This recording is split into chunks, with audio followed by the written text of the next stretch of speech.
So welcome to Business in Bubble Tea. Today we have with us Lorenzo, the founder of Cina and Cantina. And we know Cina and Cantina is specialized in promoting Italian wines in China. So Lorenzo, can you tell us more about what you do with your company? Well, okay, first of all, the name Cina and Cantina is kind of easy for Italian-speaking people, but actually it just means China. and with an Italian co-host, there's no bias there, eh? Oops.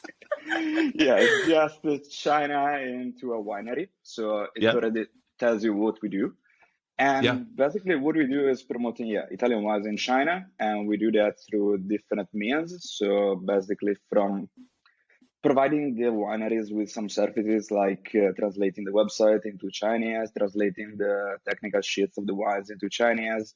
Then we also open the social account on the Chinese social media. That, as you know, they don't use Instagram, Facebook, but they have their own ones. So we help them to open the accounts. So we manage the accounts. So we create content for these accounts. And we also provide a remote back office service, which is like you're a winery, you don't have the space, time, whatever, to have someone in charge for China. So they can call us and we are kind of there. It's like they call us and one of us is going to like follow up with all of the things they are doing at the moment with China. And we do also go to the wineries with some kind of delegation Chinese when they come customer, and so we take care of them. So I guess like a market research element for the wines themselves, right? Yeah. And what do you think makes like what do you see in the wines that are successful with the kind of Chinese market and that seem to really stick out on like I don't know WeChat, kind of social media that you're posting and things? Well, the most successful ones, they are probably the ones that fully accepted to have to change their mind about the market. Since everyone is already selling on a market, which is kind of used to them. So it's kind of easy, let's say. You have a product, you want to sell it, you are well known, you sell it. Yeah. In China, they basically have to accept that nobody knows their product. So they need to go back at the very, very early stage of their career. So it's like, I have a product, nobody knows it, I have to promote it. And they have to do that in a very different way. So you have different social media, different customers, different requirements, also labeling, names. So basically it's a full set of things that they need to change. So they have to do that. The ones that don't want to change something, it's kind of difficult for them to actually get inside the market. Interesting, and I'm just wondering because obviously French wines have been quite successful, and I've been to China, and they always talk about having a Bordeaux and this sort of thing. Do you find you're kind of competing with the same kind of consumer base, or is there a way you differentiate with these Italian wines? Well, we would like to find our own niche, so basically don't have to compete. But actually, what they did is having a better marketing strategy. So they were not getting inside the market like, I'm that kind of Bordeaux, I'm that kind of Bordeaux, I'm that kind of Bordeaux. They just been inside the market promoting the Bordeaux. So it has been most likely easier for them since then all of the wineries producing Bordeaux were allowed to get in and already having like a structure that were allowing to them to have like visibility. Meanwhile, the Italian wineries, they all get inside the market like, I'm that name winery and I'm promoting myself, not the wine. So yeah, it is a bit more challenging, let's say. And which kind of channel do you use to promote wine in China? Well, we've been using, WeChat, since it's a must to have. But at the moment is Douyin, so the Chinese TikTok, the one which is getting better result. Have you made a few Douyin TikToks yourself? Yeah, I had to. We will check it out. We also had to convince some person from the wineries to do them. At the very beginning, when I told them like it's kind of TikTok, they were super afraid. Like, no, I'm not gonna dance in front of a camera. Yeah. But yeah. It was okay at the end. Fantastic. What tends to be like? What are the most successful Doyens look like? I mean, we've all seen the kind of Instagram influencers here in the West, and it's sort of these amazing scenery settings, someone holding a glass of fine wine and the bottle's there, you can see what brand it is. What's the kind of structure you use for successful douyin posts? Well, normally we need to have something very Italian as a background. So it's kind of basic, but you need to have it. So I don't know, have a douyin in front of the arena in Verona, or in front, I don't know, Colosseum, that kind of monuments that you immediately know, okay, that's Italy. Yeah. Then you have to be, let's say, kind of appealing when you speak, but this is normally something that we need to tell them to do. They normally speak in Italian. We are used to tell them to at least to begin with something like a greeting in Chinese, so anyhow, how, that kind of things. But then they keep going in Italian, and we just put subtitles on them. Okay, yeah. Need more Chinese speakers. So then it's kind of interesting since they're able to tell the story about their wines personally. So they're not going to have to be like through a technical sheet or through someone else, which is not telling the same story as they would do. Yep. So this is giving them the chance to be actually introducing their wines by themselves as they would do here. So this the is working storytelling, pretty well. Like the key. We talked with Graziana on another episode, and she was mentioning the power of cuteness, which works in the East. Do you see this also in the wine industry as a difference? It's actually the same. Okay, so do you try to do this for the TikTok, and how do you use it for the wine? Like, I'm thinking how to apply this for the wine industry. Well, you have to follow some kind of set of criteria that, you have to do this, not this. And then, we also pay attention to the details. Let's say we also convince them to have, I don't know, a red tie, to have the color. Also about, Italian people, when they speak, they always use the hand a lot. Oh, I love it. I love it. That's why we're all busy watching This Morning with Gino Di Campo. Come on. So basically, we also need always to tell them, when you're moving your hands, pay attention at what you do. Since you cannot just randomly do things that maybe, I don't know. So have all of this set of things.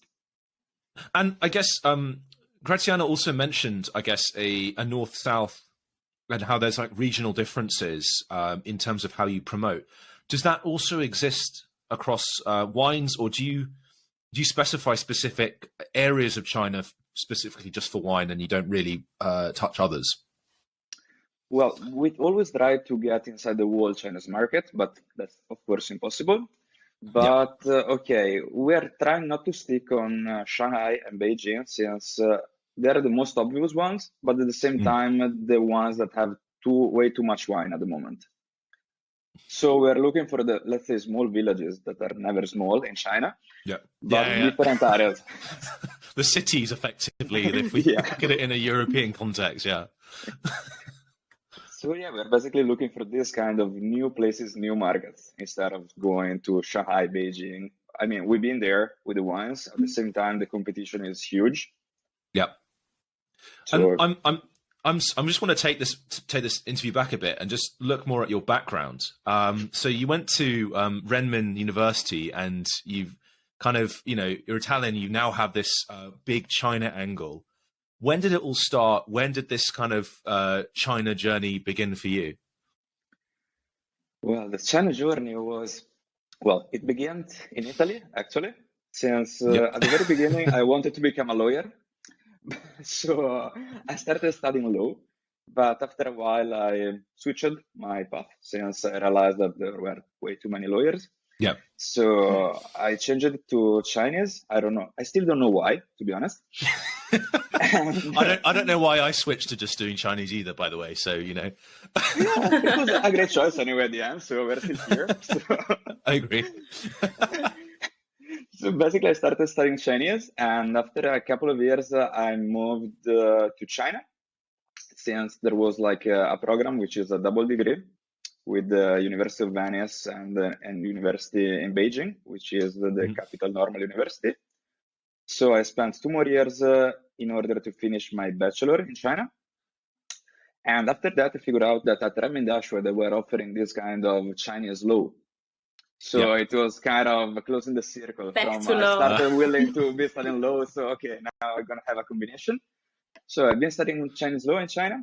I graduated. And after that, I started working as marketing manager for the Swiss Chinese Chamber of Commerce. Nice. Okay. And at that time, I actually get in touch for the very first time with the wines. I mean, I was getting in touch with them as everyone was doing, just going to the 7-Eleven and for checking sure. the Yeah. Well, when you went, when it wasn't Baijiu, I guess.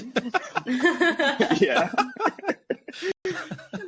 So then at the time I started having meeting people, importing wines and so on. And I realized that there was this kind of gap since I was always seeing the same bottles and the same wines in China. But as you might know, in Italy, you can have in a place at least 5 churches and 5 wineries in every place. So I was wondering why. I mean, there are thousands of wineries in Italy. Why I'm always seeing the same ones in China? Yep. And so I started asking around about that. Why is this happening? And I realized that most of the wineries, there are some of them that are not even in the condition that, okay, we cannot do it. We cannot handle that. We don't have the production. They were just afraid of the market. Or just having someone that tried once that was telling like, oh, no, it's going to be bad. Don't do that. So there are really a lot of wineries like willing to get inside the market, but not doing that. So what our mission, do you think? Yeah. No, please go on. The mission. So basically the mission is, our target is like the medium small wineries. I mean, we also had to deal with the big ones, but normally what we are looking for is the small ones. So we want to make them possible for them to get inside the Chinese market. Since it's... And how do you kind of reorganize them so that they are? Because I know that very often, I guess we have it with olive oil, where you kind of have them grouped together and they kind of sell as a kind of collective to market. So that's how we find olive oil, like Spanish or Italian olive oil in UK supermarkets. How did you reorganize for, I guess, Italian wines to China? Well, basically we start creating from the very, very, very beginning. In order to get inside the Chinese market, you need a Chinese name as well. So first of all, we need to find a bit of brand naming, starting. Well, Italy Putaggio doesn't quite. Yeah, it's kind of basic, but still kind of okay. Lorenzo Putaggio? Yeah, all of them. So we need to tell them why they need to change the name. We need to figure out what's the meaning they want to have associated with their name. So we need to, first of all, start with that. Then we need to figure out how long this is going to go. I mean, do they want to have just a try? Do they really want to set like a new market? So do they need to register their brand in China as well? Most of the times, yes. Yep. Then we need to start from the very beginning. So, let's make it China friendly. So let's translate the website. Let's create some social media related accounts. At the point in which we create some kind of attention from the customers in China to the wine, then it's the moment in which we have some buyers there and they're going to get the wine to China. Normally, at the moment, we're always working with big amounts. So it's never B2C, but it's always B2B. Yep. Okay. What we would like to do is becoming B2C. But we're now organizing to do that, since it's not that easy. Since if someone is willing to buy just one bottle, it makes perfectly sense. Since if you were in China and you find a new wine, it looks cool, it's nice, I want to taste it. I'm not going to get like 1,000 bottles. Yep. So it's kind of difficult if you have to do that with every single customer. If it's with a buyer, you can send a sample. But if it's like, you and you, I want to try it. So we're now organizing to solve this thing. And I guess we've got this new kind of agenda in a way about kind of environmental safety, and I was wondering, and how has, I guess, the kind of business been impacted, the wine industry itself been impacted by new environmental standards, as well as post pandemic. How has consumption habit changed? Has the wineries themselves have they changed their production practices? Yeah, well, let's say that the post-pandemic is still not a post-pandemic, I would say. Okay, yeah, fair enough. That's a very good point. So it has been kind of difficult since okay, the economy is slowing a bit down, let's say. So also the consumption. Okay, wine is basically something luxury. So it's something that you actually don't need in your daily life, let's say. I mean, you need it, but yeah. Come on. Roberta, you can definitely have an opinion on that with the Italian. No, well, I need it too. So the demand reduced a bit, not that much, but yeah, it has been slowing down a bit.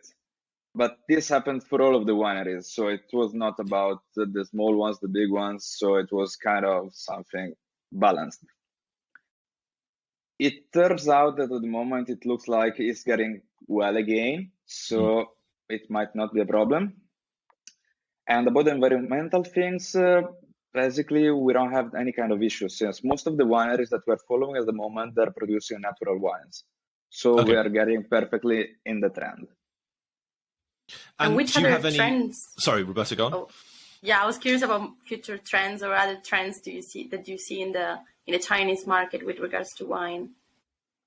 Well, basically natural wines, I would say, gonna be the future trend in China, since as we had in Italy in the last decades, that natural wines were getting more and more important since people were caring about how it's produced and so on. In China, it's starting to happen in the same. I mean, in Shanghai and big cities are starting to open small wine shops that are really concerned about that, storytelling and so on. So I would say that the future at the moment is this. It has been like the rosé wines, the sparkling wines, and most likely the next one is going to be the natural wines. And I guess what are your thoughts about the domestic wine market in China? Because we have, you have Great Wall, you have. I even stayed at the Scottish Castle in Yantai, so that's a big up and coming, I'd say, wine area. What is your view on those wines? Are they just domestic and they're going to primarily be there for the next sort of few years, or? Well, it depends, since some of them are really, really nice. For example, there is a wine that, my bad, I don't remember the name, to be honest, but it's produced on some mountains. So it's like on very high heat. And also that kind of wine, if you want to get it, is produced in China. If you want to get it in Italy, you can buy it, but it's like super expensive. It's about 400 euros for one bottle, which is a lot, definitely a lot. I mean, we don't have that many wines that expensive. Yeah. So basically, they're producing really, really good products. The thing is that at the moment, they're still a bit in the shadow of the, French wines, Italian wines. So everyone is thinking at these things when thinking at wine. But at the same time, they're doing really nice products. So it wouldn't be a surprise one day to find the Chinese wine in Italy. Do you see yourself also doing, I guess, two-way? So you're also exporting and also helping Chinese brands get to Italy? Yeah. That's definitely on the cards then? I was advertising, Basically, okay. And we have time for one final question. And I just wanted to ask, what would you advise to anyone wanting to break into the wine industry with a view to being in China? Well, the thing that they need most likely to understand a bit that the customers are not the same as the one that you're used to deal with in your normal routine. So basically you need to figure out, it's like business etiquette, it's like when you're in China, if you want to give like your business card, you need to use like both hands, and these kind of things are super important. I mean, for most of them, they sound like, that's not important at all. But it's so not. The cultural sensitivities and all that, I guess, are key. Well, and as an import, as a kind of brand kind of exporter, shall we say, what's key to success there? If you're a company looking to get to China, in the kind of drinks wine space? What do you think makes or breaks it? Kind of a basic advice, but advice would be preparing everything perfectly from the very beginning. Since in the moment in which you didn't correct, let's say, a label, you didn't put something important on a label and so on, and then the wine is already like on a ship, then it takes ages discrepancy to fix the issues. Yeah. If you have 1,000 bottles with a wrong label. Oh yeah, we had this. We already had. So. That's why it's an advice. I mean, we learn from mistakes. Well, that's all we've got time for today on Business and Bubble Tea. But thank you so much for joining us, Lorenzo. It's been absolutely fantastic. Thanks very much again.